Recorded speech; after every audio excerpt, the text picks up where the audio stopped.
এদিকে জাহাঙ্গীরনগর বিশ্ববিদ্যালয়ের শিক্ষার্থীরাও বিক্ষোভ মিছিল করেছে। বুধবার রাতে বিশ্ববিদ্যালয়ের বটতলায় জমায়েত হয়ে একটি বিক্ষোভ মিছিল বের করেন শিক্ষার্থীরা। মিছিলটি প্রশাসনিক ভবন হয়ে বিভিন্ন সড়ক প্রদক্ষিণ করে বটতলায় এসে সংক্ষিপ্ত সমাবেশের মধ্য দিয়ে শেষ হয়।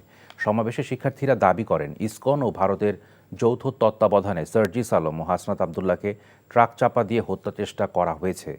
এই ঘটনায় আগামী 24 ঘন্টার মধ্যে হামলাকারীকে আটক করে তদন্ত ও শাস্তি নিশ্চিতের আলটিমেটাম দেন তারা।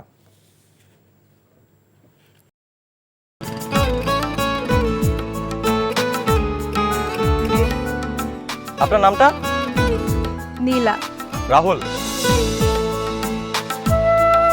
রবি, এই মেয়েটারে তোর ভাবি সবাই কেমন লাগবে? আপনাকে না বলছে আমাকে ফলো না করতে? ফলো কেন করতেছিলেন? আপনাকে দেখতে ইচ্ছে করে আমার, আপনার সাথে কথা বলতে ইচ্ছে করে। আমি কি করবো ঠিক বুঝতে পারছি না।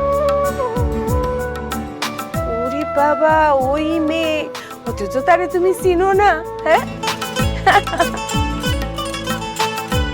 কি মায়ায় তাকাও তুমি, একটু দেখে চোখের খেয়াল, তোমায় দেখার তৃষ্ণা ভীষণ।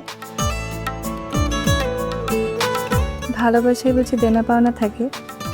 অবশ্যই থাকি, ভালোবাসা সবকিছু থাকে।